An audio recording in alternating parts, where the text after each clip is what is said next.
Bismillahirrahmanirrahim. Assalamualaikum warahmatullahi wabarakatuh. Teman-teman semuanya yang dirahmati Allah Subhanahu wa taala, malam ini kita bisa duduk lagi di Markas Pemuda Hijrah. Ahlan wa sahlan bikum. Selamat datang buat semua anak muda Bandung. Mudah-mudahan Bandung ini menjadi salah satu di antara mercusuar dakwah di seluruh Indonesia. Ketika pemuda-pemudanya memberikan sebuah tren yang baik kepada anak muda di seluruh Indonesia dengan gaya dan style anak muda, nongkrong di masjid, mendengarkan sharing tentang kebesaran Allah Subhanahu wa taala. Mudah-mudahan dengan kayak gitu kita bisa memperbaiki iman kita kepada Allah, memperbaiki hubungan kita dengan Allah, yang pastinya nanti Allah akan memperbaiki hubungan kita dengan sesama manusia. Jadi kaidah dasarnya, siapa yang memperbaiki hubungannya dengan Allah, man aslaha ma bainahu wa bainallah aslahallah ma bainahu wa bainan nas. Siapa yang memperbaiki hubungannya dengan Allah, Allah perbaiki hubungannya dengan manusia. Manusia di sini termasuk keluarga, tetangga, masyarakat, bahkan dengan pemimpin dengan rakyatnya, antara satu golongan dengan golongan yang lain, satu agama dengan agama yang lain, itu semuanya diawali dengan islah ma bainana wa bainallah, memperbaiki urusan antara kita dengan Allah Subhanahu wa taala. Jadi ketika anak muda secara tren mulai berbondong-bondong datang ke rumah Allah untuk balikan sama Allah, maka Allah Subhanahu wa taala akan memperbaiki juga urusan mereka di kantornya, di kampusnya, di sekolahnya, di gedung dewannya, di istananya, dan seterusnya dan seterusnya.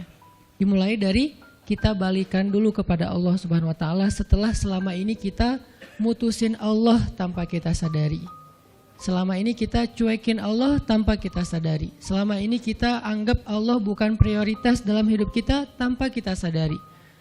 Sehingga dengan tren anak muda mulai datang lagi ke rumah Allah, sujud sejajar antara kepalanya dengan kakinya, dan beristighfar ngajak Allah untuk balikan dalam kebaikan-kebaikan, maka Allah itu Maha Pengampun lagi Maha Penyayang.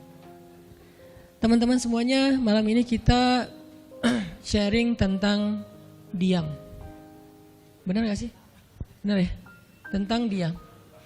Dan saya gak mau ngebahas dari sisi fikih, hukum diam, terus nanti ada juga yang bertanya tentang hukum puasa diam, puasa nggak ngomong, dan seterusnya.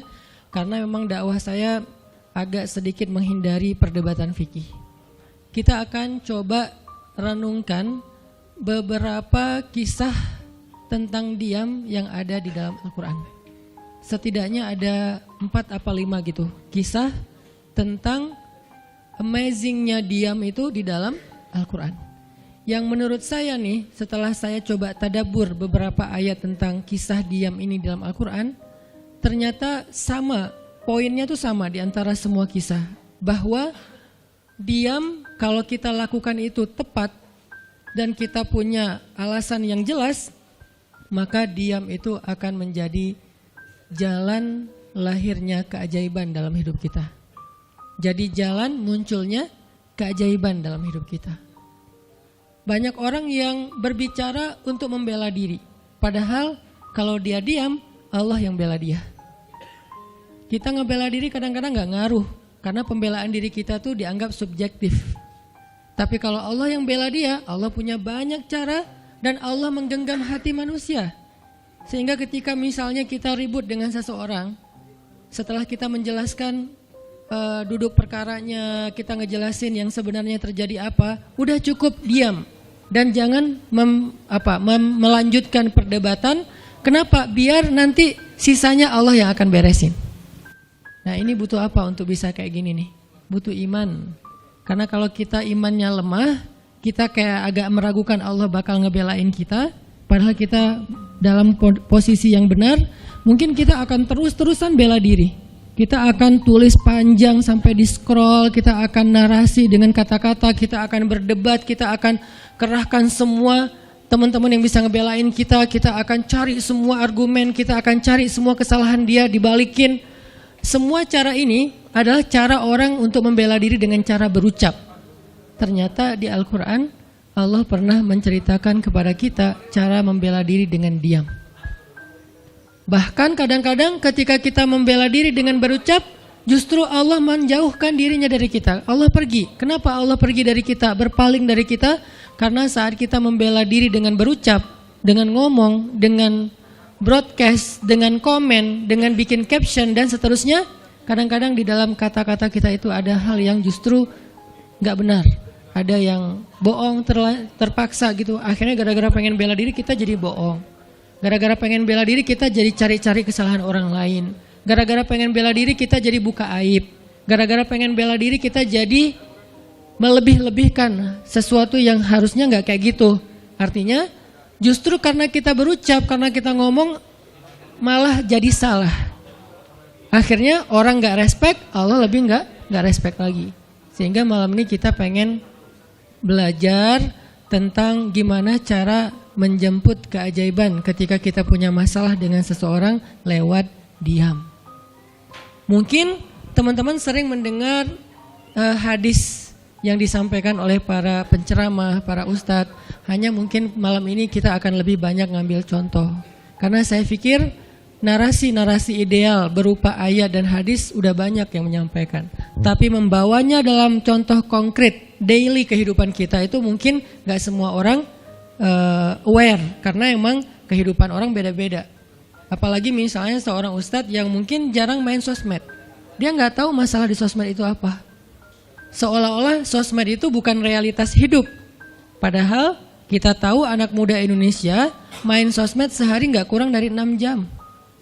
Berarti ada 6 jam realitas kehidupan kita yang jarang dibahas dan dibimbing dengan bimbingan agama Allah, Al-Quran dan hadis. Kenapa?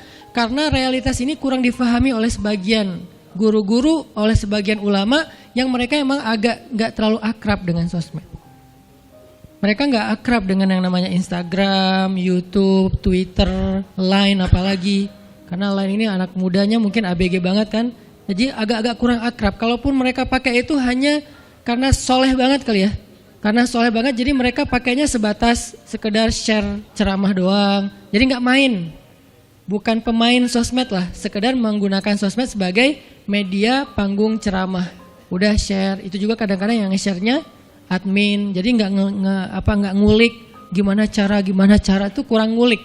Padahal realitas sosmed itu udah jadi realitas daily kehidupan kita. 6 jam kita ada di sosmed dan 6 jam itu tetap waktu yang akan dihisap oleh Allah. Bukankah selain harta, selain tenaga, selain amal, waktu juga akan dihisap? Maka waktu kita 6 jam itu apakah tidak ada hubungannya dengan agama? Ada banget. Sehingga saya mencoba untuk semampu saya bareng dengan kita semuanya belajar. Bisa nggak ya kita jadi smart netizen? Atau dalam kehidupan sehari-hari bisa jadi smart citizen dengan sikap diam. Gimana sikap diam citizen, smart citizennya? Lagi di jalan, ketika orang lain mungkin bikin kita bete, bikin kita emosi, bisa nggak kita diam? Di rumah ketika kita berselisih dengan pasangan, bisa nggak kita diam? Di kos-kosan ketika kita digedor-gedor terus minta uang kos-kosan sama bu kos, bisa nggak kita? Salah. Itu mah ngumpet ya? Salah contohnya. Ya gitulah pokoknya.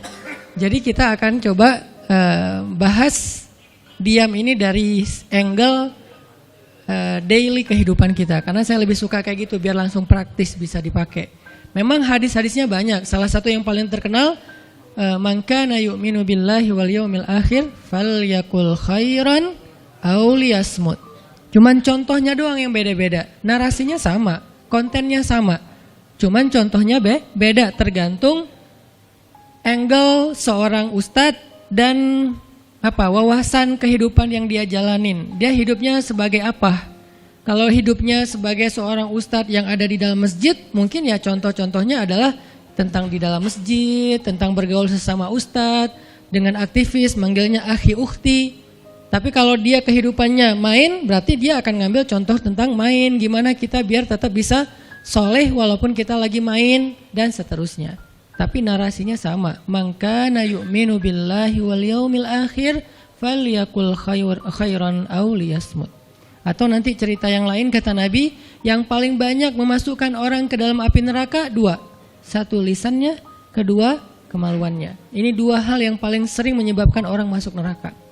Kalau kemaluannya kita tahu artinya dia hawa nafsu, syahwat. Kalau lisan ini ngomong, justru gara-gara kita ngomong banyak, kadang itu jadi kayak pemberat timbangan keburukan kita dan itu tuh rugi gitu. Makanya kita perlu belajar, bukan saya ngajak kita, yaudah kita diam aja seharian. Kayaknya agak kurang fair juga ya. Dan saya juga nggak diam seharian. Susah kalau untuk diam seharian, apalagi sama keluarga, kan kita butuh ngobrol sama teman. Ya serealistis mungkin dan senatural mungkin. Cuman kalau lagi ada kasus bisa nggak nih kita diam? Terutama kalau lagi ada kasus. Terutama kalau lagi ada masalah. Dan saya yakin kita tuh pasti sering punya masalah dengan seseorang. Gimana caranya kita diam? Gimana cara Nabi diam ketika diomelin oleh Aisyah radhiyallahu anha? Ngomel, diam. Aisyah ngomel kepada Nabi, nggak menceritakan aib orang lain, nggak mencela, cuman ngomel karena lagi cemburu. Nabi diam. Beres Nabi diam, baru Nabi nanya, udahan Aisyah?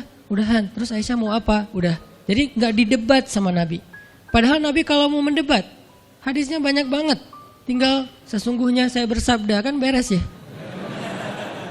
Udah selesai. Tapi kok Nabi nggak pakai hadis? Kok malah kita yang pakai hadis Nabi untuk mendebat? Sementara Nabi pemilik hadis nggak pakai hadis buat berdebat. Kalaupun beliau berdebat, perdebatan yang positif, perdebatan yang konstruktif, yang membangun, yang memberikan hasil yang insya Allah tetap menjaga akhlak. Itu yang disebut dengan wajadilhum billati hiya ahsan. Tapi kalau dengan keluarga, Nabi itu nggak suka debat.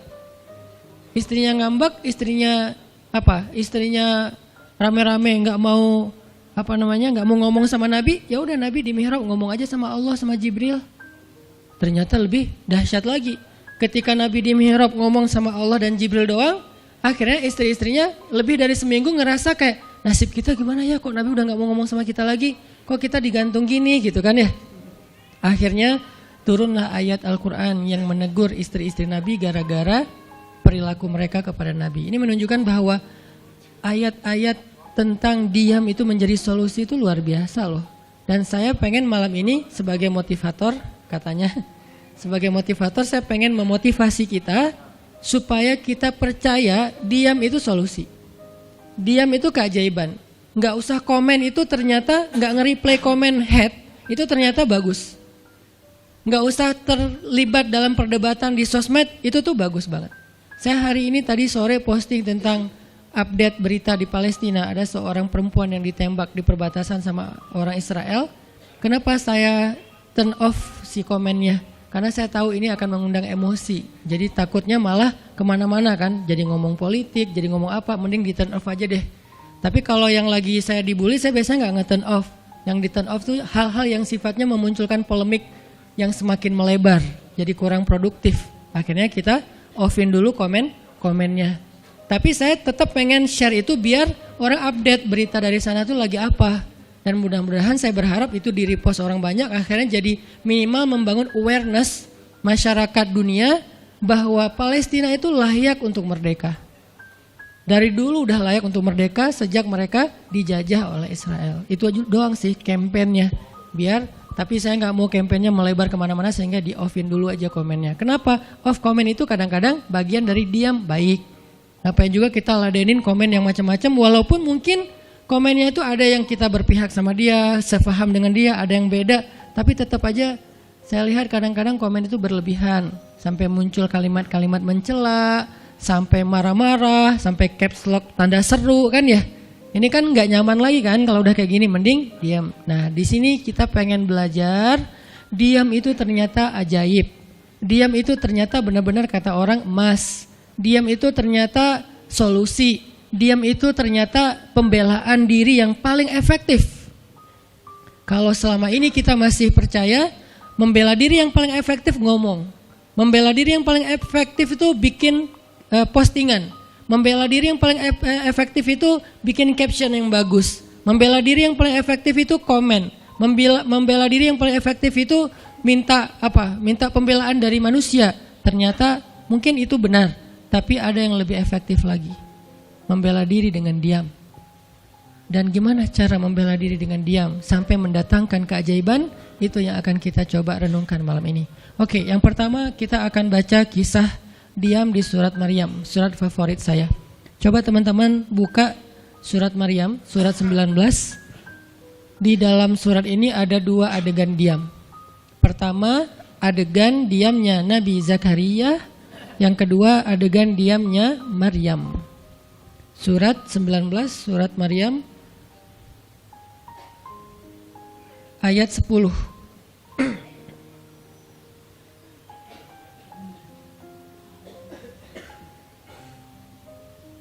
Sekaligus kita pengen belajar kalau kita lagi diam pas kita dicerca, ketika kita disakiti, ketika ada masalah dengan seseorang, kalau kita diam kita ngapain gitu kan gitu ya? Nggak diam doang kan, kita ngapain? Nah, di sini kita belajar surat 19, surat Maryam ayat 10 dan 11. Kita tilawah bareng-bareng ya. Saya baca, habis itu teman-teman ikutin. A'udzu billahi minasy syaithanir rajim. Silakan.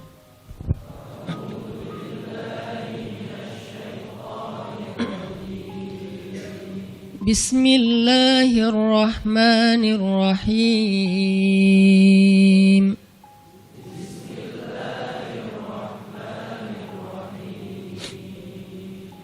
Qala rabbi ij'al li ayah.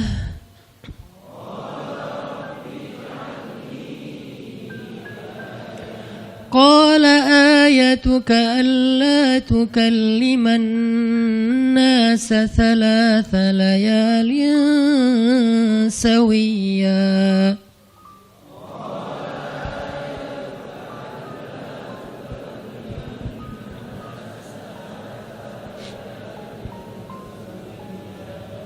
فخرج على قومه من المحراب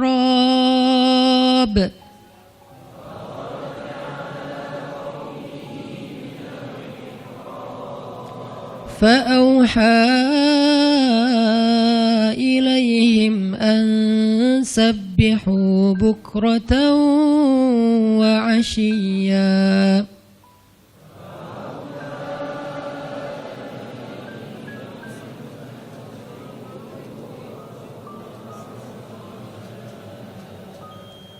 Berkatalah Zakaria, Rabbi, berikanlah untukku sebuah pertanda bahwa aku akan punya anak laki-laki. Allah berfirman, tanda-tanda bagimu adalah engkau tidak akan bisa berbicara dengan manusia selama 3 malam berturut-turut. Maka keluarlah Zakaria kepada kaumnya dari mihrabnya dan memberi mereka isyarat, supaya mereka bertasbih kepada Allah setiap pagi dan petang. Ini adalah adegan, kita lanjutin sekitar 2 menit sebelum azan. Ini adalah adegan ketika Nabi Zakaria dapat berita gembira akan punya anak laki-laki. Karena Nabi Zakaria berdoa minta anak laki-laki dari sejak nikah sampai usia 80 tahun. Kurang lebih sekitar 50 tahun berdoa. Lama banget, ya Allah beri anak, ya Allah beri anak. Sampai iparnya udah punya anak keren namanya Maryam. Iparnya adalah Imran. Udah punya anak keren banget, cewek, solehah, dari kecil udah beribadah di Masjidil Aqsa.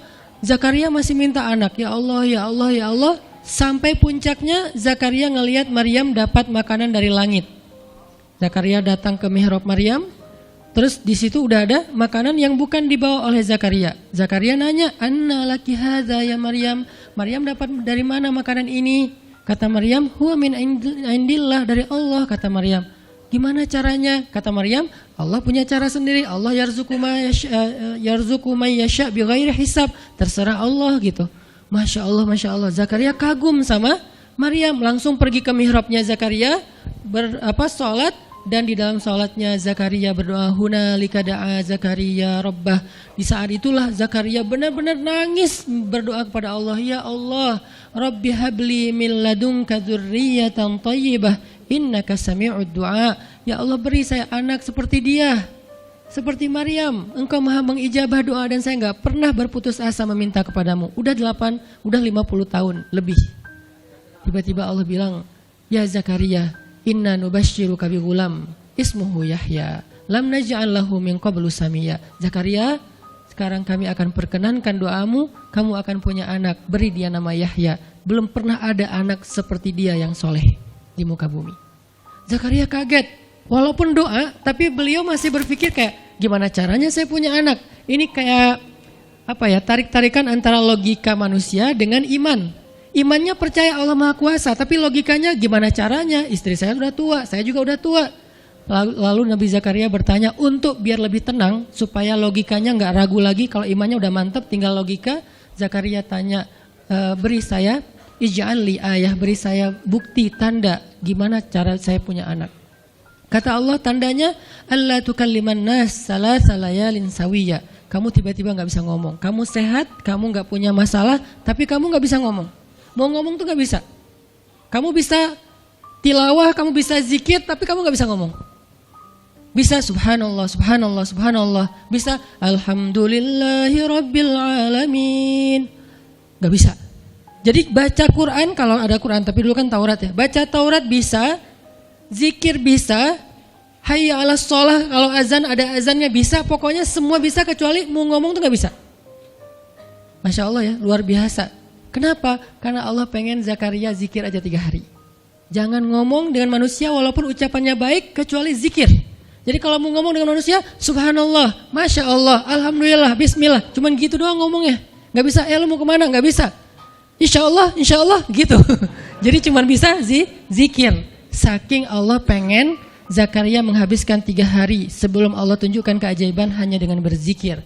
Apa poinnya di sini? Kalau kita pengen ada keajaiban dalam diam, maka isilah diam kita dengan zikrullah. InsyaAllah nanti kita lanjutkan setelah salat isya. Bismillahirrahmanirrahim. Teman-teman semuanya, kita lanjutkan tadabbur kita terhadap ayat di surat Maryam, ayat 10 dan 11, kisah keajaiban yang diperoleh oleh Nabi Zakaria alaihissalam. Dengan Allah anugerahkan untuk beliau anak yang super duper keren luar biasa yang bernama Yahya alaihissalam. Dan salah satu cara Allah Subhanahu wa taala mendidik Nabi Zakaria untuk menjemput keajaiban itu adalah Allah menyuruh Zakaria untuk diam dan mengisi diamnya dengan zikratullah bukratan wa asiyya. Mengingat Allah pada waktu pagi dan pada waktu petang. Artinya diisi dengan zikir. Dan waktu itu Nabi Zakaria menurut ulama tafsir, beliau tidak cacat lisannya, benar-benar bisa ngomong. Hanya tidak bisa bicara dengan manusia tapi bisa berzikir. Jadi beliau bisa zikir, bisa mengucapkan kalimat-kalimat Alkitab yaitu Taurat. Beliau bisa membaca ayat-ayat Allah, beliau bisa mengucapkan kalimat bismillah dan seterusnya, tapi nggak bisa ngomong dengan manusia. Dan itu terjadi selama 3 malam. Dan akhirnya setelah 3 malam, Nabi Zakaria tiba-tiba dapat berita gembira kalau istri beliau hamil. Ini pelajaran penting banget buat kita. Kalau ini pernah berlaku terjadi kepada Nabi Zakaria, keajaiban dengan cara kayak gini, maka ini juga akan terjadi kepada kita. Itulah alasan kenapa kisah tersebut direkam dalam Al-Quran. Supaya dia menjadi pelajaran hudan lil muttaqin. Itu kenapa Allah katakan Al-Quran hudan lil muttaqin. Petunjuk bagi orang yang bertakwa. Orang yang pengen memperbaiki diri. Orang yang pengen dapat solusi. Muttaqin, orang yang pengen wa may yattaqillaha yaj'al lahu makhraja. Dapat jalan keluar. Wa yarzuqhu min haitsu la yahtasib. Dikasih rezeki yang enggak terduga-duga. Wa may yattaqillaha yaj'al lahu min amrihi yusra, diberikan kemudahan. Wa may yattaqillaha yaj'al lahu yukaffir anhu sayyi'atih, dihapuskan semua dosa. Wa yu'dhim lahu ajra, dikasih reward yang berlipat-lipat. Maka siapa yang pengen dapetin keajaiban-keajaiban orang bertakwa itu, maka jadikanlah Al-Quran sebagai petunjuknya, hudan lil muttaqin. Nah, gimana cara kita jadiin Al-Quran sebagai petunjuk? Jawabannya juga ada di ayat yang sama, la raiba fih. Jangan ragukan ayat-ayat Al-Quran, termasuk kisah-kisah yang ada di dalamnya. Sehingga kalau kita benar-benar percaya kisah Nabi Zakaria mendapatkan keajaiban dengan cara diam dan zikir, maka kita coba terapin itu dalam masalah hidup kita, insya Allah kita juga akan mendapatkan keajaiban dan kejutan seperti yang didapatin oleh Nabi Zakaria. Itu pesan poin yang ada di dalam ayat 10 dan 11 surat Maryam. Sehingga buat sebagian orang yang mungkin ngerasa selama ini sering disakiti, sering dicuekin, sering didebat, sering diapain, jangan terlalu diladenin. Kadang-kadang ada teman saya nanya ke saya, Ustadz, ini ada yang ngomongin Ustadz gini di sosmed, perlu kita balas nggak nih? Saya bilang udah diamin aja. Itu tuh santai, tapi sebetulnya itu ada kayak alasan kenapa saya memilih sikap itu. Bukan karena kayak males ribut, sebetulnya kadang-kadang kan ribut itu kayak nyenengin ya, kayak olahraga emosi gitu kan. Rame-rame di sosmed itu kayak asik kan, kayak kita nge-game gitu kan. Jadi nge-replay komen-komen orang kayak lucu-lucuan gitu. Saya pernah lihat racial fan-nya bagus juga sih. Ini bukan dalam hal negatif tapi positif, makanya saya sebutnya nama. Rachel itu kan main kemarin ke Australia sama New Zealand. Terus dia lagi foto-foto gitu di sana bareng dengan suaminya. Tiba-tiba ada yang komen, Sel, lo nggak cocok di tempat itu. Tempatnya bagus tapi gara-gara lo jadi kurang bagus gitu. Terus dia jawab, ya gue nggak cocok tapi dompet gue cocok, kata dia. Kadang-kadang perlu digituin juga sih ya, biar paham. Karena kata Ustaz Abdul Somad, sombong kepada orang yang sombong adalah sedekah. Tapi itu mah pilihan. Rachel memilih sikap santuy. Tapi dengan dia guyonin, kalau saya memilih sikap diam aja deh. Karena saya takut kalau saya ngomong malah jadi panjang debatnya. Dan saya merasa nggak mampu untuk selalu membela diri dengan argumen. Karena membela diri dengan argumen kadang-kadang ya kalau bahasa Ustaz Umar Mita, orang yang mencintaimu tidak butuh alasan, orang yang membencimu tidak akan menerima alasan. Jadi kayak ya udahlah, diamin aja. Ternyata dengan kita diam muncul aja keajaiban, banyak keajaiban. Jadi benar-benar saya percaya banget diam itu tuh keajaiban. Dan itu berlaku dalam dakwah, berlaku dalam masalah keluarga.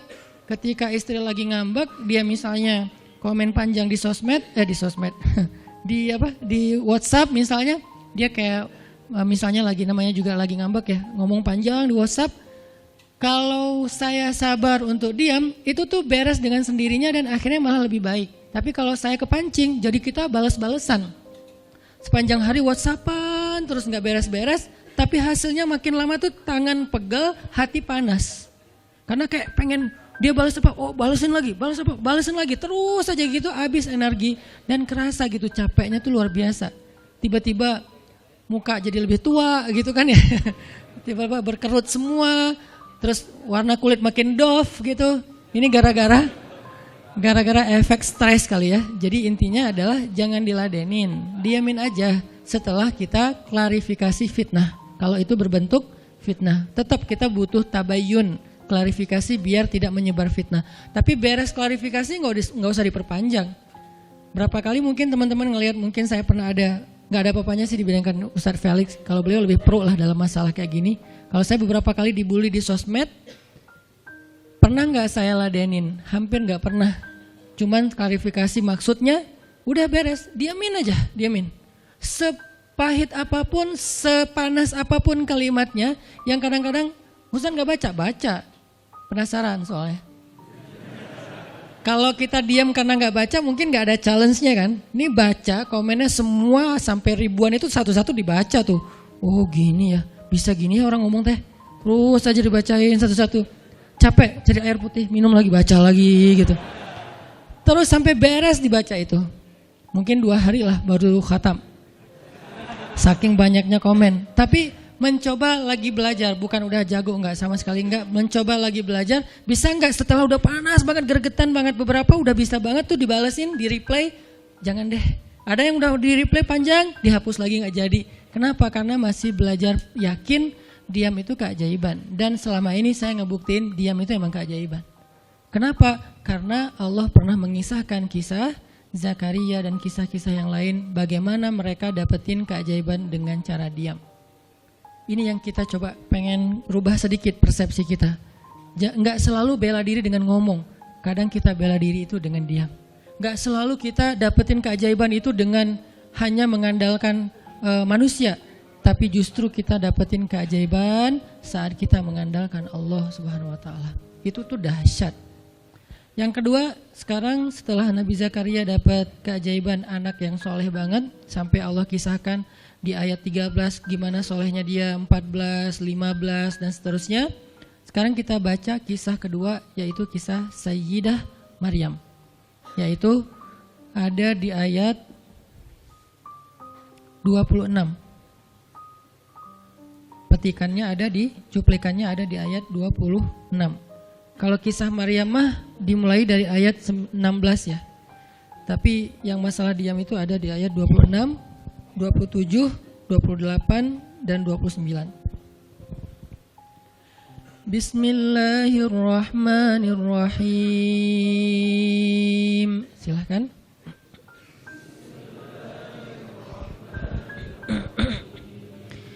فكلي واشربي وقري عينا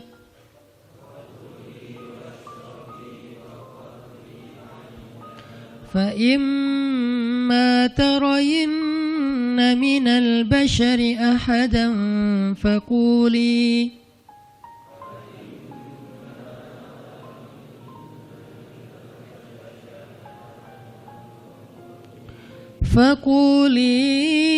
إني نذرت للرحمن صوما فلن أكلم اليوم إنسيا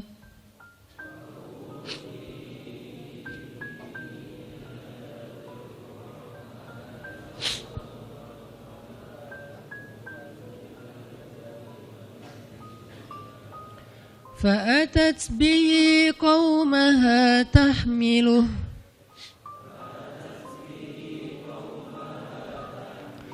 قالوا يا مريم لقد جئت شيئا فريا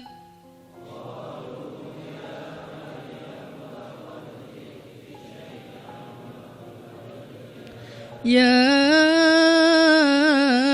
أخت هارون ما كان أبوك امرأ سوء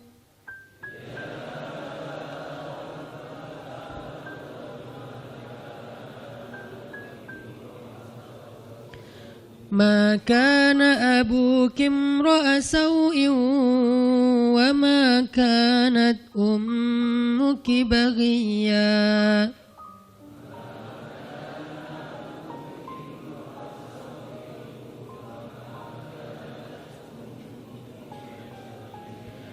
فأشارت إليه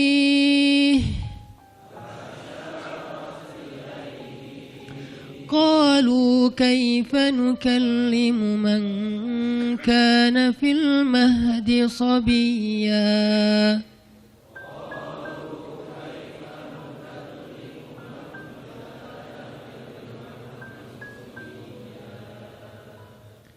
Dan maka makan dan minumlah dan bersenang hatilah engkau wahai Maryam, dan jika engkau bertemu dengan seseorang katakanlah sesungguhnya saya telah berazam untuk berpuasa pada hari ini dan saya tidak akan berbicara dengan manusia pada hari ini. Lalu Maryam pun datang kepada kaumnya sambil menggendong bayinya. Kaumnya berkata, wahai Maryam, engkau datang kepada kami dengan membawa kalau bahasa kita itu pembawa apa istilahnya? Sial. Apa ya? Dengan membawa keburukan. Jadi kayak dianggap pembawa kesialan. Wahai saudari Harun, sesungguhnya ayahmu bukanlah seorang yang nista ataupun pendosa, dan begitu juga dengan ibumu bukanlah perempuan yang hina. Lalu Maryam memberi isyarat, fa'asyarat ilaih, memberi isyarat dengan menunjuk ke arah bayinya. Lalu mereka berkata, bagaimana kami akan berbicara dengan seorang bayi yang masih digendong oleh ibunya, maksudnya masih terlalu kecil. Ini adalah cuplikan adegan Maryam ketika baru pulang kampung. Jadi ceritanya di ayat sebelumnya, ketika kandungan Maryam semakin besar dan nggak bisa disembunyikan dari penglihatan manusia, Maryam pun pergi menjauh ke sebuah tempat yang tidak ada siapa-siapa. Fahamalathu fantabadzat bihi makanan qasiyya. Dia menjauh, mengucilkan diri ke tempat yang gak dilihat oleh siapa-siapa sampai melahirkan. Jadi kurang lebih sekitar 3 bulan 4 bulan Maryam gak ada di Al-Quds, gak ada di di Masjidil Aqsa dan sekitarnya. Dia pergi mengasingkan dirinya supaya tidak ada yang menghujat Maryam karena ngelihat perutnya sudah semakin besar dan dia gak punya suami. Setelah melahirkan, akhirnya Allah perintahkan Maryam untuk pulang. Setelah Allah ngasih makan, minum dan kebahagiaan buat Maryam, fakuli washrobi wa qarri aina, dengan adegan korma yang menjatuhkan buah-buah rutop dan seterusnya, pulanglah Maryam. Nah, Maryam tahu ketika dia pulang dengan membawa bayi, dia pasti akan dihujat, dicela, dicaci maki, dibully oleh kaumnya. Lalu Allah memberi kepada Maryam bekal. Gimana cara ngadepin yang kayak gitu-gitu? Kata Allah, kalau kamu ketemu manusia, ketemu orang-orang, ketemu kaummu, bilang ke mereka, saya tidak berdebat hari ini. Saya nggak akan berdebat. Jadi dia tetap bisa ngomong. Tapi dia bilang, saya nggak akan berdebat.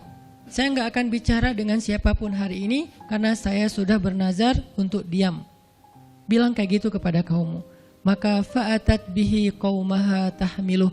Maka datanglah Maryam kepada Al-Quds, kepada kota Al-Quds dengan membawa bayinya yang digendong. Datang.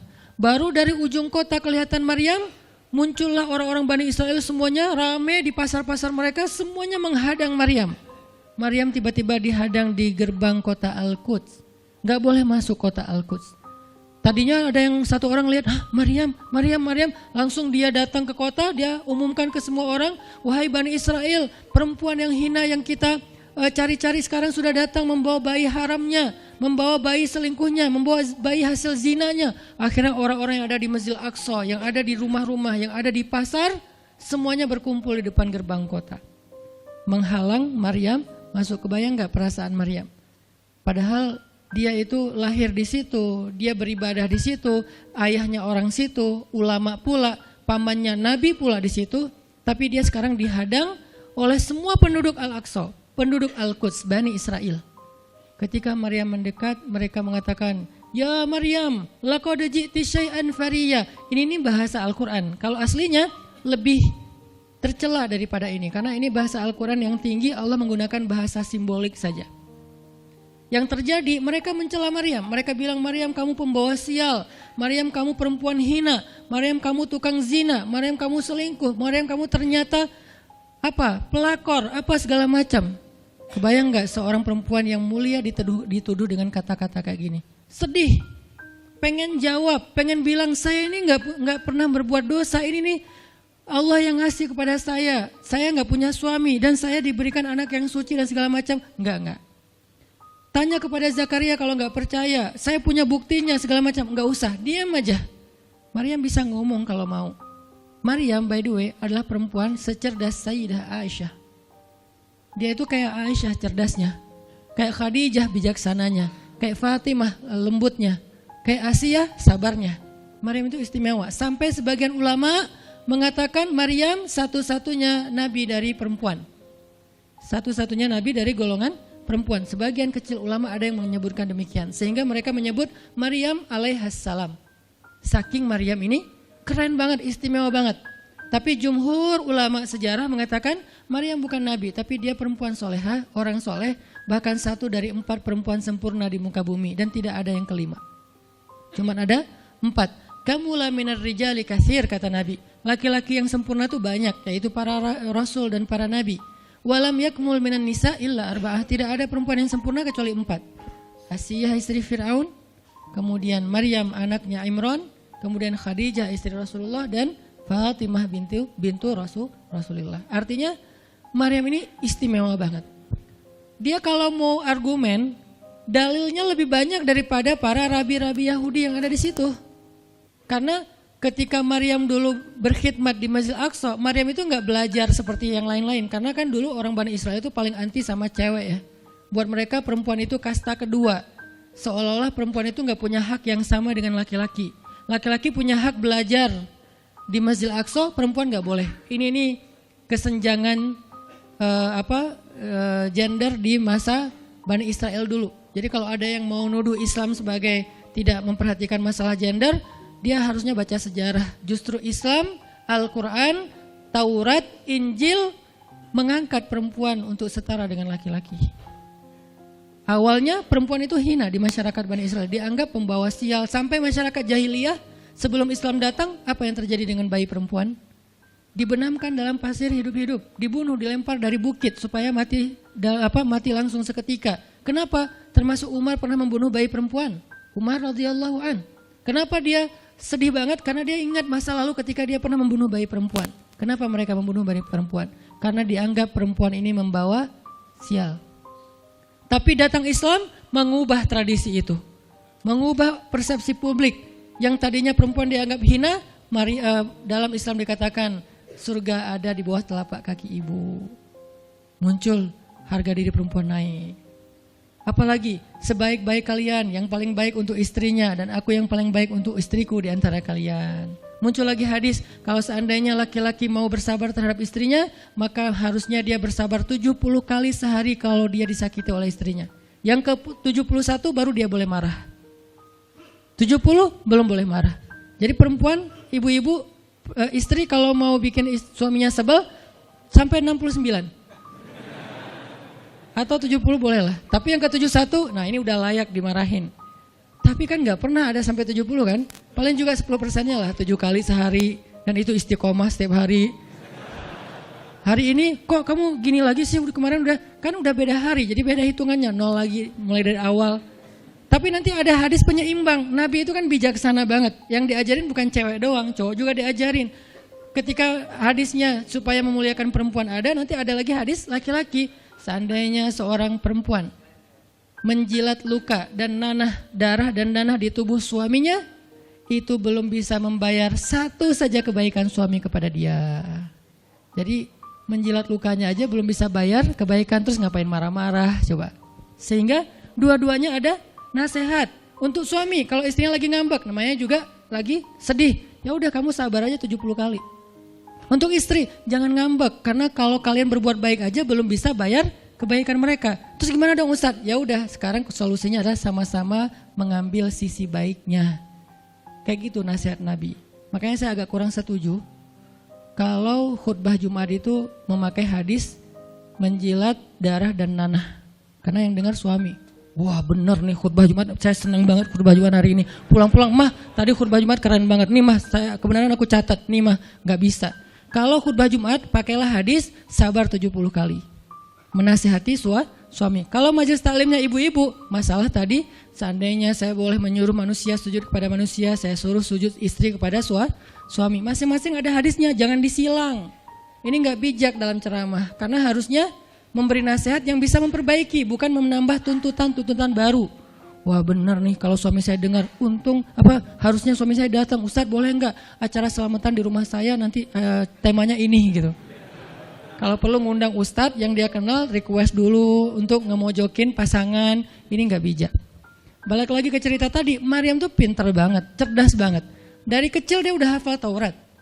Ibarat anak sekarang hafal Quran. Dan lebih sulit ngafal Taurat daripada Quran. Kenapa? Karena bahasa Al-Quran itu sastra banget. Jadi ngafalnya itu kayak ngafal syair. Itu aja udah susah kan?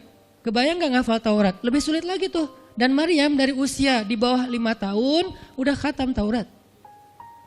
Udah tahu tafsir Taurat. Usia 7 tahun. Bahkan saking keren dan pinternya Maryam, kadang-kadang ketika Maryam ngobrolin tentang Taurat sama Zakaria, itu Zakaria sampai geleng-geleng kepala. Maryam, gitu maksudnya, sampai nanya ke Maryam. Gitu maksudnya. Maryam ngomongnya ke Zakaria udah kayak ngajar gitu. Saking pinternya Maryam. Jadi hadis-hadis Zakaria Maryam hafal. Kan para anbiya tuh punya hadis kan. Hadis Zakaria dihafal oleh Maryam. Tauratnya Musa dihafal oleh Maryam. Kebijaksanaan para nabi dihafal oleh Maryam. Dia dari usia 10 tahun itu udah jadi ulama besar Maryam. Artinya kalau misalnya orang mau berargumen dengan Maryam, dia punya banyak bahan. Dia punya banyak narasi. Dia lagian Maryam itu pintar ngomong. Tapi Maryam diam. Jadi kalau kita ngerasa pintar ngomong, pintar komen, pintar apa, tetap aja kita punya alasan harusnya kita diam. Karena Maryam yang lebih daripada kita ternyata juga diam. Akhirnya Maryam diam. Dikatakan ya ukhta Harun. Diingatkan lagi dengan kemuliaan keluarga Imran. Ya ukhta Harun ma'akana abuki imra'asau. Wa ma kanat ummuki baghiyya. Ayah kamu itu Imran loh Maryam, kamu enggak malu punya bayi di luar pernikahan sementara keluarga kalian itu keluarga baik-baik. Apa kamu tega menyakiti ayahmu, mencoreng nama besar dan nama baik keluarga besarmu dan seterusnya. Maryam makin luar biasa, panas banget, sedih banget. Dan Maryam itu yang lebih berat lagi teman-teman. Mungkin kalau kita digituin agak kebal ya. Terutama cowok lah. Cowok kalau digituin agak kebal karena emang kurang berperasaan sih kalau cowok ya. Coba lihat dari angle cewek. Cewek itu lebih peka loh dari kita. Kita mah mungkin lebih mudah lah diam. Diomelin, diam aja. Karena kita kan orangnya agak santuy gitu kan. Kalau cewek itu gak bisa gitu. Makanya lihat angle ini dari angle cewek. Kalau tadi Zakaria, sekarang Maryam. Dan Maryam lebih peka daripada semua cewek yang ada di muka bumi. Lebih perasa lagi daripada perempuan yang ada di muka bumi. Sangat-sangat pemalu. Saking pemalunya ketemu cowok keren, ta'awuz coba. Cewek itu perasaannya lebih dalam daripada kita. Jadi kalau misalnya cewek-cewek, Maryam tuh gak punya, ketemu cowok keren aja dia ta'awuz. Siapa cowok keren yang ditemui Maryam? Jibril. Gabriel loh yang ditemuin. Dan waktu itu Jibril menjelma. Apa? Fatamassala laha basyaran sawiyya. Jibril menjelma sebagai basyaran sawiyya. Allah yang ngomong tuh, cowok keren. Allah yang bilang keren. Kalau kita merasa udah paling keren, menurut Allah biasa-biasa aja. Karena Allah pernah menciptakan Yusuf, Allah pernah menciptakan Muhammad, Allah pernah menciptakan Yahya. Kita merasa paling keren, Allah pernah menciptakan Sarah, perempuan paling keren juga, Aisyah, Fatimah. Jadi buat kita kayak udah kegeeran paling keren se-Bandung gitu kan ya. Menurut Allah mah biasa. Kalau Jibril, Allah sendiri yang bilang dia tuh emang keren. Jibril emang bukan malaikat, tapi kalau ketemu manusia, kecuali para nabi, Jibril itu menjelma sebagai manusia. Supaya tidak terlihat wujud aslinya. Karena gak kuat orang ngelihat wujud aslinya Jibril. Nabi Muhammad aja pertama ngelihat Jibril dengan wujud aslinya pas di Gua Hira itu lari tuh. Takut, saking ngerinya Jibril tuh. Jangankan manusia, malaikat aja segan sama Jibril.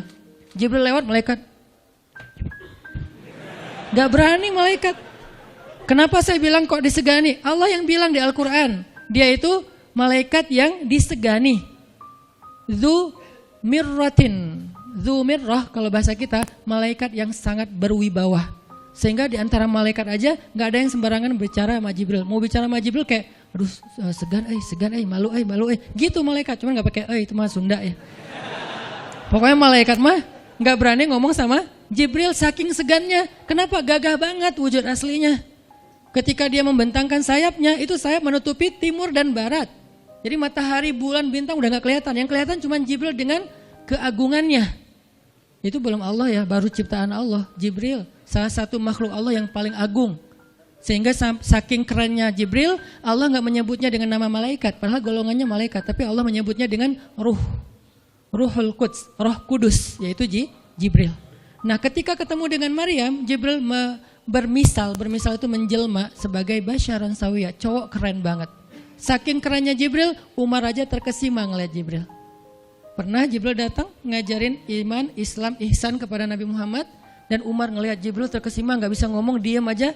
Benar-benar speechless banget nih Umar. Jibril udah pulang, baru Nabi nanya, Umar tahu gak itu siapa? Hah, apa Rasul? Gitu. Saking masih kayak terkesima. Apa Rasul? Tahu gak barusan siapa? Siapa ya Rasulullah? Saya gak kenal orang itu, kok keren banget. Kata Rasul, itulah Jibril. Masya Allah, itu Jibril. Ya Alhamdulillah bisa ngelihat Jibril langsung, tahu gitu tadi. Gitu ya. Kalau bahasa kita mah udah langsung pengen foto-foto kan sama Jibril. Kebayang gak cowok sekarang lihat Jibril? Baru lihat artis Korea aja kita udah kayak gimana kan, BTS atau apa, udah segala macam, udah guling-guling, udah gigit jari, baru BTS doang. Kadang-kadang nggak ngelihat BTS langsung, cuma lihat di TV doang, udah aku nggak bisa gini, aku nggak bisa gitu kan ya. Belum ketemu Jibril loh. Jadi nggak ada lah artis sekeren Jibril. Baru Yusuf aja udah pada ngiris tangan, belum malaikat. Sampai ketika cewek-cewek ketemu Yusuf, mereka bilang apa? Ini bukan manusia, ini malaikat. Jadi gantengnya Yusuf tuh bukan ganteng-ganteng apa? Itulah. Ganteng kok hewan gitu kan. Ini ganteng-ganteng malaikat. Belum ada tuh film atau sinetron itu. Yusuf itu ganteng-gantengnya tuh malaikat. Levelnya tuh level malaikat. Jadi kalau ada Jibril, ada Yusuf kayak, nih yang mana Yusuf, mana Jibril ya? Keren dua-duanya. Nah Jibril datang ketemu Maryam bukan di atas panggung rame-rame. Berdua coba, intimate banget kan? Kalau di atas panggung teriak-teriak gak keren lah, biasa aja. Ini tuh berdua, private banget. Di satu ruang kecil, berdua gak ada yang tahu, tiba-tiba Jibril berdiri di depan Maryam, senyum dengan khas senyumnya malaikat yang mematikan gitu. Maryam pas buka mata lagi zikir ngelihat Jibril depan matanya keren banget. Langsung Maryam bilang apa? A'udzubillah. Cie, wibawa banget kan Maryam? A'udzubirrahmani minka in kunta taqiyya. Jadi emang elegan sih orang-orang soleh itu. Dia langsung nunduk, dia bilang A'udzubirrahmani minka in kunta taqiyya. Aku berlindung kepada Allah yang Maha Rahman. Kenapa ngomongnya Rahman? Karena keren. Kalau enggak keren, a'udzubillah. Karena keren, A'udzubirrahman. Tapi masih ta'awuz, cuman pakainya Rahman. Karena Allah tuh maha pengasih yang udah bikin kamu tuh keren. Diksinya luar biasa ya. Maryam gak bilang, A'udzubillahi minasyaitonirrajim. Enggak, ini enggak layak dibilang syaiton, ini terlalu keren. Jadi gak bisa A'udzubillah, A'udzubirrahman. Berarti Maryam itu pinter. Sampai dia bisa memilih diksi Asmaullahil Husna. Dia nggak pakai diksi Allah, dia pakai diksi Ar-Rahman. Karena yang datang itu wajahnya tuh wajah orang baik, tapi keren. Akhirnya, A'udzubirrahmani minka in kunta taqiyya, kata Maryam. Jibril juga elegan, faham maksud Maryam. Maksudnya, kamu siapa? Itu pertanyaannya. Maryam nggak nanya, kamu siapa ya? Enggak gitu. Kan gaya culun-culun kayak caper gitu kan. Kamu siapa ya? Aku ada salah sama kamu. Enggak gitu sih Maryam ngomongnya. Saking elegannya Maryam, dia nanya kamu siapa tapi pakai kalimat zikir. Keren gak sih? Kita kadang-kadang zikir A'udzubirrahmani minka in kunta taqiyya. Artinya apa Mbak? Sama-sama gak elegan ya. Kalau Maryam sama Jibril dua-duanya elegan. Bahasa orang elegan itu emang banyak kode sih. Jadi kita mah yang polos-polos kayak gini, yang remeh-remeh rempeyek gak jelas gini, ya nggak akan paham kalau nggak baca tafsir. Makanya kalau mau theater of mind, baca Quran itu pakai tafsir, pakai kisah, baru kita ngerti kondisinya. Oh gitu banget ya, dahsyat banget ya kejadian waktu itu. Jibril datang dengan wujud yang kerennya. Maryam pengen nanya kamu siapa? Kok tiba-tiba masuk ruangan saya? Tapi bahasanya A'udzubirrahmani minka in kunta taqiyya. Aku berlindung kepada Allah yang maha baik darimu kalau kamu takut kepada Allah. Maksudnya kamu siapa? Takut gak kamu sama Allah? Baru Jibril mengatakan, saya adalah utusan Allah, berarti malaikat, untuk memberi kabar kepadamu kalau kamu akan punya anak. Baru Maryam melihat, gimana saya punya anak? Ya udah ada obrolan nih. Dan mereka udah biasa aja, oh Jibril saya kira siapa? Udahlah gak mungkin. Artinya udah kayak gitu nih kesolehan Maryam. Artinya Maryam itu orang yang sangat peka banget, perasaannya dalam banget. Terus nanti ketika Maryam melahirkan anak, tahu gak kata-kata Maryam apa? Ya laitani mittu qabla hadha wa kuntu nasyam mansiya. Saat Maryam merasakan sakitnya kontraksi, mau melahirkan Isa, Maryam itu sambil kontraksi sambil bilang ya laitani mittu qabla hadza wa kuntu nasyan mansiya. Aduhai seandainya saya mati aja sebelum kejadian ini dan saya dilupakan oleh manusia seolah-olah saya tidak pernah ada. Kenapa Maryam ngomong kayak gini? Maryam ngebayangin betapa malunya dia nanti kalau harus membawa bayinya ketemu Bani Israel yang pada bawel. Bani Israel itu terkenal kaum yang paling bawel. Bawelnya banget. Kalau kita baca Al-Baqarah itu isinya kebawelan Bani Israel. Kata Nabi Musa, sembelihlah Al-Baqarah. Al-Baqarah itu kan banyak, yang warna apa? Cari yang warnanya bersih. Yang bersih kan juga ada belang-belangnya gak dikit. Terus yang beratnya berapa kilo, yang dari mana, dari Bali atau NTB atau dari mana, bawel banget. Udahlah cari aja seekor sapi, sembelih beres. Tapi nanya lagi, bertele-tele. Itulah Bani Israel. Dan Maryam tahu banget karakter kaumnya. Jangankan dengan fitnah kayak gini nih, ketemu Nabi yang udah menyampaikan hal yang benar aja, itu di debatnya tuh habis-habisan. Apalagi dengan kondisi Maryam. Makanya Maryam takut banget, dia nggak kuat menanggung malu. Kalau kita mungkin masih kuat lah nanggung malu. Kadang-kadang malah malu-maluin gitu kan. Kalau Maryam gak kuat nanggung malu. Berarti orang yang seperti ini harusnya kan berat banget untuk diam kan. nggak akan kuat diam, harusnya dia ngomong gitu, dia belain diri. Tapi Maryam itu sisi lainnya adalah perempuan yang mukminah, siddiqah, sangat yakin sama Allah. Allah suruh diam, ya udah diam. Gimana pun dihujat, diam. Kata Allah diam, diam. Ya Allah mereka bilang saya itu berzina, diam. Ya Allah bilang ini anak haram, ini anak saya nih, anak yang mulia. Anak yang satu-satunya ketika lahir nggak disentuh setan di antara manusia loh. Satu-satunya manusia ketika lahir nggak disentuh setan. Nabi Muhammad setannya malah diislamkan. Beda, kerannya itu beda. Kalau Isa nggak disentuh setan. Kalau Nabi Muhammad setannya malah masuk Islam. Masing-masing punya keistimewaan lah. Tapi satu-satunya manusia yang lahir nggak disentuh setan cuman Isa. Kita semuanya pernah disentuh. Lahir langsung. Apa sih lo datang-datang ke dunia nama-namain kerjaan gua gitu kan. Kita nih orang biasa, jadi pas lahir tuh udah ada langsung setan bisik-bisik, yuwas bisufi sudurinas, makanya disuruh azan kan? Karena kenapa? Biar nggak dibisikin sama setan. Dan kalau bisa suara azan kita harus lebih lembut daripada suara setan, karena setan juga kayak tricky gitu. Saya ibu kamu, anak bayi dinina bobokan sama setan, hiduplah iblis gitu-gitu kan? Jadi kayak di dokter nama setan, iblis itu keren, iblis itu soleh, iblis itu baik. Tapi pakai bahasa nasyid. Lagunya tuh kayak akustik gitu, lembut banget gitu kan. Makanya suara muazin kalau azanin anaknya yang lembut. Jangan azan, Allahu Akbar, asyhadu an la ilaha illallah. Dia malas ke masjid nanti kalau udah dewasa. Kenapa? Gue malas banget dengan suara ini nih. Salahnya siapa coba? Salah ayahnya. Belajar azan di Al-Latif sama Muzammil sama Teras Tafiz biar azannya tuh kayak Allahu Akbar. Bayinya senyum-senyum. Ntar gue bisa lebih dari itu. Canda. Intinya adalah Maryam itu pemalu banget. Jadi dia bisa banget untuk ngebales, tapi dia diam. Sampai akhirnya fa'asyarat ilaih, dia memberi isyarat. Arti memberi isyarat, dia nunjuk ke arah Isa alaihissalam yang masih digendong, kalau kalian mau ngomong aja sama bayinya. Allah yang nyuruh kayak gitu. Makin kayak marah dan makin menjadi-jadi orang Bani Israel ketika Maryam memberi isyarat nunjuk ke arah Isa. Mereka bilang, "Ya Maryam, kamu udah gila apa? Sekarang kamu nyuruh kami bicara dengan bayi yang masih dalam gendongan ibunya?" Benar, Maryam tuh ternyata udah stres gila. Dia gara-gara ditinggal sama selingkuhannya, sekarang dia jadi orang gila. Wah, luar biasa tuduhan kepada Maryam. Maryam diam aja sedih, nahan air mata.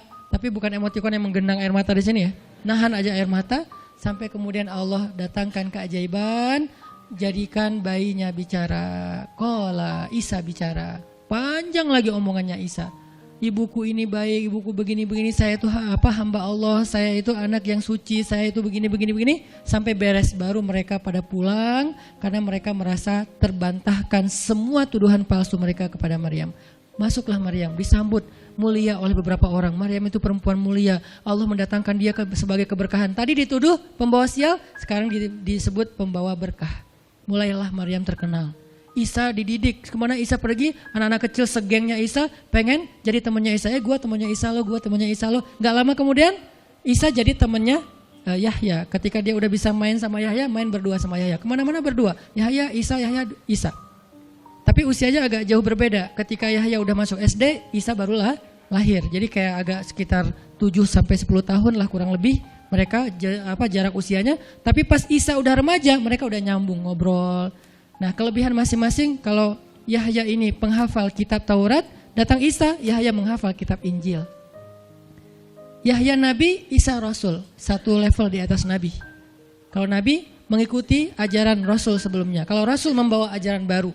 Jadi sebelum Isa lahir, Yahya mengikuti ajaran Musa dengan kitab Tauratnya. Setelah Isa lahir, Yahya mengikuti ajaran Isa dengan kitab Injilnya. Jadi bisa dibilang Nabi yang mengikuti dua ajaran Rasul, Yahya alaihissalam. Dia menghafal dua kitab suci sekaligus, Taurat dan Injil. Perempuan Maryam radhiyallahu anha, dia menghafal kitab Taurat dan Injil dari anaknya sendiri. Inilah kisah Maryam yang mendapatkan keajaiban dengan cara diam. Terakhir kisah Nabi Muhammad SAW ketika beliau bahasa lebih tepatnya dalam tanda petik ya, biar nggak bisa disalahin. Kayak didiemin lah sama istri-istri beliau. gara-gara istri-istrinya ngambek. Di dalam surat At-Tahrim, surat 66, coba kita buka. Surat 66.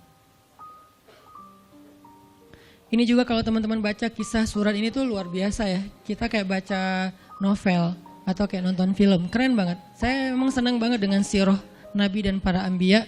Dan terutama kalau sirah ini berbentuk storytelling, bukan data sejarah ya. Karena membaca data sejarah itu emang agak-agak liar sih. Tapi kalau storytelling kan kita adegan ya. Wah seru ya. Itu lebih keren daripada Disney, Marvel, Endgame, satu apalah. Lebih seru baca sirah kalau kita paham. Surat 66 ayat 4. Ayat 5. Ayat 5. Itu tuh ceritanya, saya langsung ke ceritanya aja. Ceritanya kan waktu itu Nabi itu punya kebiasaan kalau habis asar sampai maghrib Nabi ngapain pertanyaannya? Apa sih yang dilakuin Nabi antara asar dengan maghrib? Ternyata kebiasaan Nabi di hari Jumat di hari-hari biasa antara asar dengan maghrib itu adalah keliling ke rumah-rumah istrinya. Antara asar dengan maghrib itu waktu family time lah, keliling antara rumah-rumah istrinya. Kalau nggak habis dalam satu hari, besok dilanjutin. Nah hari itu Nabi datang ke rumah Maria yang dari Mesir itu, istri beliau yang dari Mesir, Maria Kiptiyah. Dan lama di rumah Maria, nggak pindah-pindah gitu. Sementara Hafsah sama Aisyah udah nungguin Nabi di rumahnya Aisyah berdua. Karena emang Hafsah sama Aisyah ini kan ngegeng banget ya berdua ya, kayak soulmate banget lah. Walaupun sama-sama istri Nabi, tapi mereka kayak fair berdua tuh nggak ada masalah. Kalau yang dengan yang lain mereka cemburu. Nungguin di rumah Aisyah, Hafsah, Nabi di rumah siapa sih sekarang? Kata Hafsah, di rumah Maria. Kok lama banget sih di rumah Maria, dikasih makan apa sih? Gak tahu tuh, dari tadi kita tungguin gak datang-datang. Kan sesama cewek nih ngobrol. Lama gak datang-datang, menjelang maghrib Nabi baru datang. Aisyah udah agak bete nih, lama banget sih giliran di Maria aja datang lama, di rumah saya gak datang-datang. Begitu Nabi datang, tuh Nabi datang. Diam aja Aisyah sama Hafsah. Assalamualaikum. Waalaikumsalam. Kayak ngambek gitu kan. Kata Nabi, Aisyah kenapa? Hafsah kalian kenapa? Kata Aisyah, ya iyalah sedih. Kok di rumah Maria lama banget dikasih makan apa sih, enak ya? Kata Aisyah. Enggak makan apa-apa, cuma minum madu. Oh kata Hafsah, pantesan kok bau mulutnya gak enak. Pasti madunya gak benar tuh di sana tuh. Iya gak benar, jangan minum madu lagi kata Aisyah. Kata Nabi, ya udah mulai sekarang saya gak akan minum madu lagi. Demi apa? Menyenangkan hati Aisyah. Aisyah langsung yes, Nabi gak akan minum madu lagi. Demi saya, berarti saya kan istimewa banget. Kenapa bisa istimewa? Karena aslinya Nabi itu hobi banget minum madu. Kayak saya mungkin senang minum kopi. Tapi demi istri, mulai sekarang saya gak akan ngopi lagi. Kan istri saya ngerasa, wah demi aku tuh dia gak mau ngopi lagi. Kan keren kan? Akhirnya Aisyah ngomong ke istri-istri yang lain. Kalian tahu gak? Kata Aisyah. Kayak ngomong di grup gitu kan? Tapi grupnya bukan grup WhatsApp, grup mereka gitu. Kalian tahu gak? Nabi sekarang gak akan minum madu lagi loh. Kenapa? Karena aku. Wah keren ya Aisyah, istimewa banget ya. Sampai Nabi rela gak minum madu. Padahal madu itu baik. Nabi senang juga demi Aisyah. Ya demi aku gitu. Akhirnya Aisyah bahagia. Allah gak ridho. Begitu Nabi ngomong kayak gitu, Allah turunkan ayat pertama surat At-Tahrim. Ya ayuhan Nabi. Jibril langsung turun. Ya Rasulullah ada pesan. Ada pesan tuh dari Allah.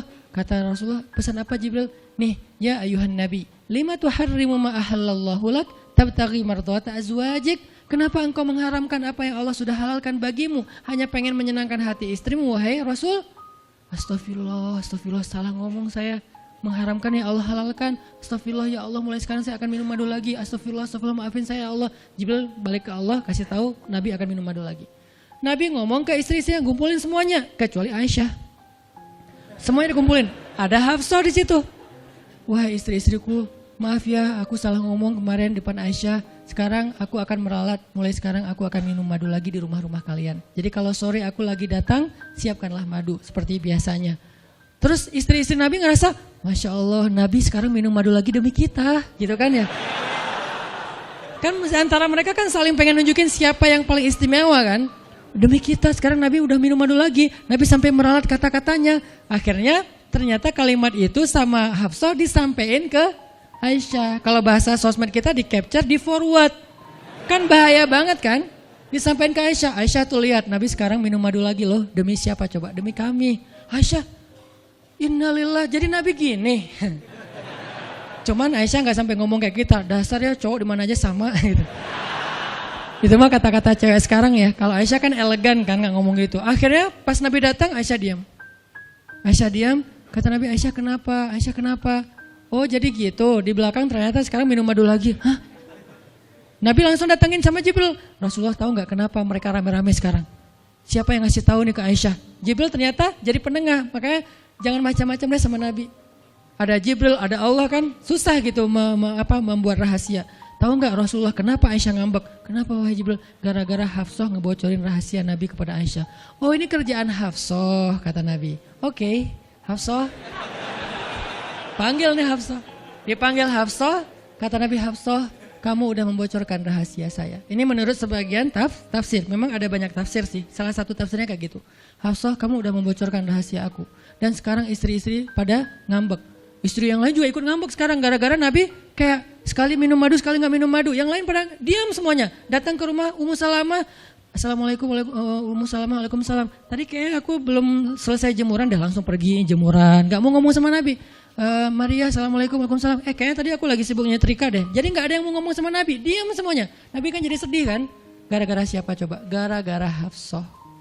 Akhirnya Nabi bilang, Hafsah, aku kecewa banget dengan sikap kamu. Kamu gak jaga rahasia aku. Sekarang aku antar kamu pulangnya ke rumah Umar. Bahasa lainnya diceraikan. Hafsah dicerain sama Nabi. Kerennya Hafsah pas digituin, dia cuma nangis. Dia gak bilang, ya Rasulullah, Rasul tega nyerahin saya, terus saya gimana? Gitu. Enggak. Rasulullah cuma masalah madu doang, cuma masalah capture dan saya forward doang kayak gitu langsung diceraikan. Tega banget sih Rasulullah. Rasulullah gak punya hati apa? Enggak. Hafsah tuh diam. Ini nih keajaiban diam yang lain ya. Diceraikan sama Nabi. Innalillah, astagfirullahaladzim. Hafsah yuk kita pulang ke rumah Umar. Iya ya Rasulullah, pulang aja. Baik banget nih Hafsah, soleha banget. Jadi by the way emang semua istri Nabi itu soleha, cuman namanya perempuan kadang-kadang muncul sifat dasarnya mereka cemburu, mereka sedih, mereka baper. Tapi itu manusiawi dan perempuan yang soleha pun merasakan hal itu. Hafsah pulang ke rumah Umar. Assalamualaikum, waalaikumsalam, dibuka sama Umar. Ya Rasulullah, Hafsah langsung masuk ke kamarnya. Ya Rasulullah, anak saya bikin salah apa? Pasti dia nyakitin Rasulullah ya. Maaf ya Rasulullah. Langsung Umar marah-marah. Hafsah, kamu ngapain sama Rasulullah? Hafsah diam aja, dimarahin habis-habisan sama Umar. Umar tahu sendiri sayang banget kan sama Nabi. Ketika ada masalah antara Nabi dengan anaknya, pasti yang dimarahin anaknya, bukan Nabi. Nabi pulang, Hafsah diomelin sama Umar, diam aja, nggak ngomong apa-apa, diam. Akhirnya Jibril turun, ya Rasulullah ada pesan dari Allah. Apa wahai Jibril? Di surat At-Tolak, surat putus. Kan At-Tolak itu artinya diputusin. Bahasa ini pesantrennya dicerai. Turun surat At-Tolak, kata Jibril, Allah nyuruh kamu raji'ha ya Rasulullah, raji'ha innaha qawwamah sawwamah fa innaha min azwajika fil jannah. Wahai Rasulullah, rujuk Hafsah. Disuruh rujuk. Allah enggak redha Rasul menceraikan Hafsah. Tahu enggak kenapa Allah begitu membela Hafsah ketika Hafsah ada masalah dengan Rasul? Salah satunya karena Hafsah diam. Harusnya Allah ngebela Rasul, Umar aja ngebela Rasul, sahabat-sahabat ngebela Rasul karena Rasulullah selalu benar. Tapi Allah ngebela Hafsah, kenapa? Karena Hafsah diam, sebegitu ajaibnya diam. Sampai ketika ada seorang perempuan bermasalah dengan kekasih Allah, Allah malah membela perempuan ini, bukan kekasihnya. Raji'ha ya Muhammad, rujuk Hafsah, dia itu istrimu di dunia dan di surga. Akhirnya Rasulullah, jadi saya rujuk wahai Umar, ya Hafsah masih nangis di kamarnya. Balik lagi Rasulullah naik onta ke rumah Hafsah. Assalamualaikum, waalaikumsalam. Ya Rasulullah, udah saya marahin tuh. Hafsah kata Umar, udah gak apa-apa Rasulullah, udah gak usah bersedih, udah saya marahin habis-habisan dia tuh. Kata Rasulullah, Umar, aku pengen ngomong sama Hafsah. Ya Rasulullah jangan, biar saya aja ngomong. Dia emang gak bisa ketemu sama Rasul. Ya Umar, aku pengen ketemu sama istriku. Hah, istrimu? Hafsah, itu Rasulullah. Keluar lagi Hafsah, soleha banget, lembut banget. Keluar, ada apa ya Rasul? Hafsah tuh gak marah-marah. Ada apa ya Rasul? Hafsah, aku pengen ngomong sama kamu. Umar diam bingung. Kata Rasulullah, Hafsah, aku ingin ajak kamu balikan. Romantis gak sih? Rasul pengen ngajak Hafsah balikan. Kok balikan sih Ustaz? Ya rujuk kan balikan. Rujuk artinya kembali ya balikan. Hafsah balikan yuk. Umar bingung. Hah? balikan. Hafsah, Allah yang nyuruh aku untuk merujuk kamu. Umar makin bingung, Hafsah kamu keren banget, sampai Allah belain kamu gitu. Kata Nabi, Hafsah, Allah turunkan ayat khusus tentang kamu di surat ini. Umar makin bingung, sampai turun ayat, Masya Allah, anakku ini subhanallah, Masya Allah gitu kan ya. Akhirnya, ya Rasulullah, Allah sampai turunkan ayat tentang masalah ini. Alhamdulillah, Hafsah sujud syukur, Hafsah nangis, Hafsah langsung meluk Rasul. Umar, aduh gimana nih? Udah beres gitu, Hafsah dibawa pulang sama Rasul, boncengan berdua. Hafsah boncengan sama Rasul. Naiklah mereka, mobil mereka yang bermerek onta itu. Gimana cara pulangnya? Di depan rumah Umar, Rasulullah langsung berlutut, langsung ngasih tangan buat Hafsah. Hafsah megang tangan Nabi, injak lutut Nabi, naik ke atas onta. Itu tuh romantis banget. Lalu Rasulullah bonceng Hafsah. Tadi kan cerita Hafsah dicerai sama Nabi itu kan heboh di grupnya istri-istri Nabi kan. Hafsah dicerai loh. Jangan-jangan kita juga dicerai. Soalnya Nabi udah gak mau ngomong sama kita. Astagfirullah. Jadi grup Nabi, istri-istri Nabi itu pada khawatir kalau mereka juga sama nasibnya dengan Hafsah. Pada bingung. Tapi tiba-tiba mereka ngelihat Hafsah pulang ke rumahnya dibonceng Nabi. Itu tuh langsung trending loh. Istri-istri Nabi, tahu gak tuh Hafsah dirujuk sama Nabi sampai turun ayat di surat At-Talaq. Oh gitu. Wah, Hafsah keren banget ya. Wah, istri-istri Nabi pada cemburu pada Hafsah. Diturunkan Hafsah, yang lain pada ngintip Hafsah. Sampai masuk ke rumahnya. Nabi beres di rumah Hafsah, keluar masuk ke masjid. Diam aja di masjid. Istri yang lain Nabi enggak mau ngomong. Aisyah, Ummu Salamah, Saudah, Maria, Sofia, siapa lagi? Yang Zainab bintu Jahsy, semuanya Nabi diamin, enggak mau diajak ngomong. Datang satu-satu, ya Rasulullah mau dibuatin minum apa? Astagfirullah, subhanallah. Datang lagi Aisyah, Rasulullah capek, subhanallah. Diam semuanya, nggak ada yang mau diajak ngomong sama Nabi. Udah mereka akhirnya pada pulang, bingung. Ya nasib kita gimana ya? Tanya ke Hafsah yuk. Sekarang Hafsah jadi kayak selebritinya. Hafsah, pada datang ke rumah Hafsah. Hafsah bantuin kita dong. Sampai Aisyah aja yang tadinya kayak bisa dibilang kayak pemimpin istri-istri Nabi kan. Aisyah paling cerdas, paling disayang sama Nabi. Sekarang Aisyah diam-diam ngomong, Hafsah bantuin dong, kita nih lagi digantung sama Nabi.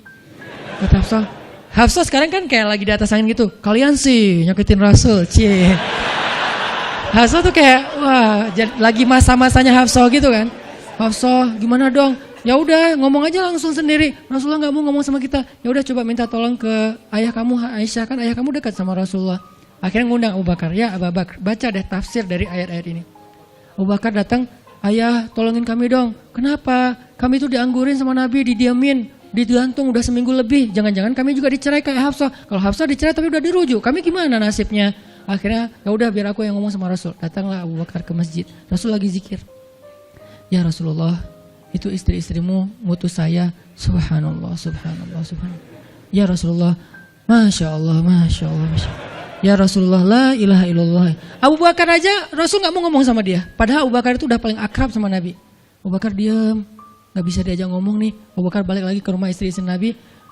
Kata istri-istri Nabi, gimana Abu Bakar? Astagfirullah, innalillah, gimana kalau Abu Bakar aja gak bisa, gimana yang lain? Terus akhirnya datang lagi ke Hafsah. Hafsah bantuin dong, kita udah gak jelas nasibnya nih. Kata Hafsah, ya udah aku minta tolong ayahku ya. Hafsah masih kayak gak mau langsung ke dia gitu. Ya udah aku minta tolong ayahku ya, panggillah Umar. Ayah bantuin mereka dong, nasib mereka sekarang lagi terkatung-katung gitu. Umar marah, kalian sih. Nah, tadi kan yang diomelin Hafsah kan, sekarang diomelin semua istri Nabi diomelin sama Umar. Dan salah satu kalimat omelannya Umar, itu tuh kerennya Umar sampai di-repost sama Allah. Coba, ada nggak manusia yang kata-katanya di-repost Allah? Nggak ada, cuman Umar. 2 kali kata-kata Umar di-repost oleh Allah. Arti di-repost apa? Ditayang ulang di Al-Quran. Kan repost itu berarti tayang ulang kan? Di-capture, langsung di-copy, paste, langsung ditayangin. Itu tuh kata-kata cuman Umar yang pernah digituin sama Allah. Kata-kata Umar apa? Ayat ke-5. Kata Umar, kalau kalian gak minta maaf sama Nabi, Allah bisa aja mentalak kalian, menceraikan kalian dari Nabi, lalu menggantikan untuk Nabi istri yang lebih solehah, lebih hafizah, lebih bertaubat, lebih baik, lebih cantik, lebih perawan daripada kalian. Itu tuh kata Umar yang ada di ayat ke-5. Jadi bisa dibilang ayat ke-5 adalah ayat repostnya kata-kata Umar. Saking kerennya Umar. Sampai Nabi pernah bilang kalau ada Nabi setelah aku, Umar lah orangnya, cuman gak ada Nabi setelah aku. Jadi kalau ada orang yang benci sama Umar, saya nggak heran. Dia baca sirah apa? Karena Umar tuh keren banget. Abu Bakar tuh keren banget. Kalau kita baca sirah mereka dahsyat tuh. Dan kalau ada yang bilang Umar sama Ali itu nggak akur, aneh juga. Karena Ali memberi nama anaknya, yang pertama Abu Bakar, yang kedua Umar, yang ketiga Utsman. Ketika ditanya sama Umar, ya Abul Hasan, kamu memberi nama mereka dengan nama-nama kami, kenapa? Kata Ali, aku berharap mereka jadi orang soleh seperti kalian. Terus gimana caranya? Ali ngasih nama Umar sementara dia benci sama Umar? Gak mungkin dia benci. Masa ngasih nama orang yang dibenci kan? Dek, namanya siapa? Namrud. Kok Namrud sih? Kan ayah saya benci banget sama Namrud. Datang lagi, dek namanya siapa? Iblis. Kok iblis sih gitu kan ya? Gak mungkin lah. Ngasih nama anak pasti karena sayang. Kayak saya ngasih nama Aisyah, Maryam, Mutia, Yahya, Ertugrul itu karena memang saya ngefans dan ngidolain banget dengan nama-nama ini.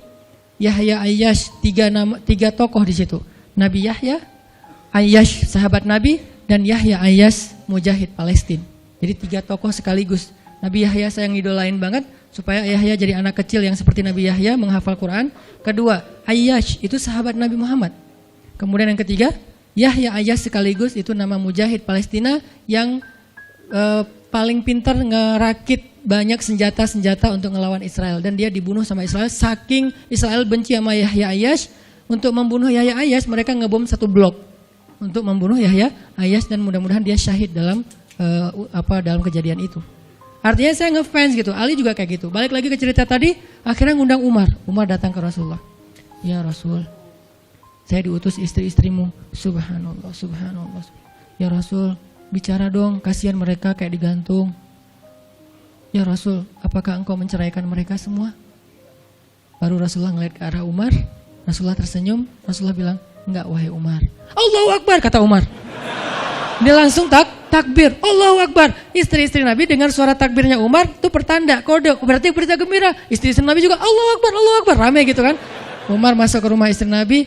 Wah Umar, Busyra ya Umar, Busyra berita gembira. Wahai Umar, ya berita gembira, kalian tidak diceraikan oleh Nabi. Tapi jangan macam-macam lagi ya. Ya Umar, ya. Akhirnya sujud syukur semuanya. Beres sujud syukur, mereka bilang, kita masak-masak yuk untuk Rasul yuk, syukuran. Di rumah siapa? Ya di rumah Hafsah lah. Akhirnya mereka masak-masak di rumah Hafsah. Pas sudah beres masak-masak, mereka ngundang Nabi untuk pulang. Tapi yang berani ngomong sama Nabi cuman Hafsah, kita udah beres masak nih, minta dong Nabi pulang ke rumah. Ya udah tenang, biar aku yang minta. Hafsah datang, ya Rasulullah, kami masak-masak loh untuk Rasul, yuk pulang yuk. Ya Hafsah, udah beres Nabi zikir, sujud, beliau balik sama Hafsah. Sampai ke rumah Nabi, tenang, udah selesai lah urusannya. Apa yang terjadi setelah itu Ustadz? Udah gak ada riwayatnya, jadi gak bisa diriwayatin. Pokoknya beres itu mereka pun hidup bahagia selamanya. Apa pelajarannya di sini? 2 orang di sini dapat keajaiban lewat diam. 1 Hafsah, Allah suruh rujuk gara-gara dia diam. Kedua Nabi, diam aja sambil zikir sampai akhirnya Allah beri pelajaran yang berharga. Istri-istri yang tadinya ngambek serentak semuanya insaf bahasa kita, sadar dan mereka minta maaf kepada Rasulullah. Jadi kalau istri lagi ngambek, lagi ngomel, diam. Isilah diam kita dengan zikir. Tapi zikirnya bukan auzubillah minasyaitonirrajim, auzubillah. Jangan, dia bukan setan. Dia hanya lagi ngambek. Subhanallah, Masya Allah, Alhamdulillah. Yang paling efek itu la haula wala quwata illa billah. Itu ngefek banget. Mudah-mudahan ini bisa menjadi penyemangat, motivasi untuk kita semuanya. Betapa kata as-samt, as-sukut, diam aja dalam Islam itu adalah kebaikan yang luar biasa dahsyat. Mudah-mudahan itu bisa jadi behavior, perilaku kita sehari-hari, perilaku kita di sosial media, perilaku kita di jalan, di rumah, dimanapun. Sehingga orang yang sudah hijrah, udah ngaji, mukmin, harusnya bisa menjadikan diam sebagai bentuk pembelaan diri kalau dia ada masalah. Barakallahu fiikum. Subhanakallahumma wa bihamdika asyhadu an la ilaha illa anta astaghfiruka wa atubu ilaik. Assalamualaikum warahmatullahi wabarakatuh.